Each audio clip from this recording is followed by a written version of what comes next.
Dobra večer. Još jednog dana u kojem ni organizatori, ni sudionici, a ni posjetitelji događaja na otvorenome uglavnom nisu bili previše zadovoljni vremenom. Svi vrlo vjerojatno neće ni sutrašnjem, tijekom kojeg kiša ponovno prijeti mnogima u unutrašnjosti i primjerice već poznatom vatrometu u Zagrebu i prvom Dunav Art festivalu u Batini i Iloku. Srećom ne i tradicionalnom splitskom festivalu. No relativno svježe bit će posvuda jer se vlažan i nestabilan zrak i dalje zadržava iznad našeg dijela Europe. U subotu će biti pritom malo toplije, u nedjelju pak s prolaskom ove hladne fronte opet hladnije, a u sljedećem tjednu ponovno ljetni ugođaj. Sutra u istočnim krajevima Hrvatske malo viša temperatura nego danas. Najviša dnevna bit će između 22 i 24 stupnja. Uz to bit će umjereno i pretežno oblačno s povremenom kišom, a u drugome dijelu dana može biti i pljuskova s grmljavinom. Puhat će sjeverozapadni i zapadni vjetar. U središnjim predjelima vjetar će biti sjeverozapadni i sjeverni. I ondje će biti dosta oblaka, ponegdje čak i bez sunčanih razdoblja, uz mjestimičnu kišu, u drugome dijelu dana moguće i grmljavinu. Najviša temperatura zraka ondje od 23 do 26 stupnjeva. Temperatura od 26-27 stupnjeva očekuje se i na sjevernom Jadranu. U Gorju pak između 20 i 24.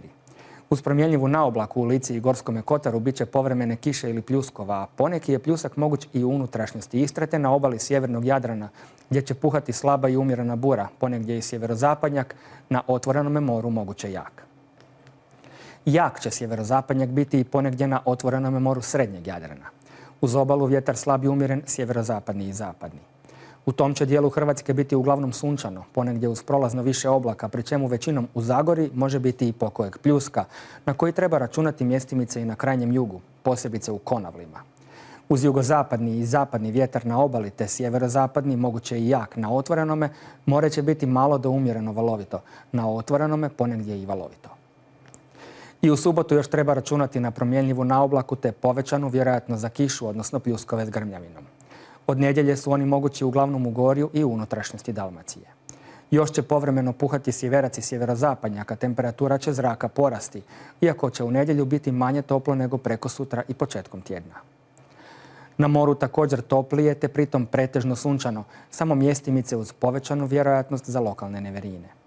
Puhat će sjeverozapadni i zapadni vjetar, potkraj subote te u nedjelju bura, ponegdje i jaka s olujnim udarima. Dotok manje toplog zraka po visini koji se očekuje sa subote na nedjelju dobro je vidljiv i na ovoj animaciji. Taj svježiji zrak srećom neće biti bogat vlagom, pa će u nedjelju u većini područja pritom prevladavati suho. Toliko o vremenu za sada. Ugodan vam nastavak večeri.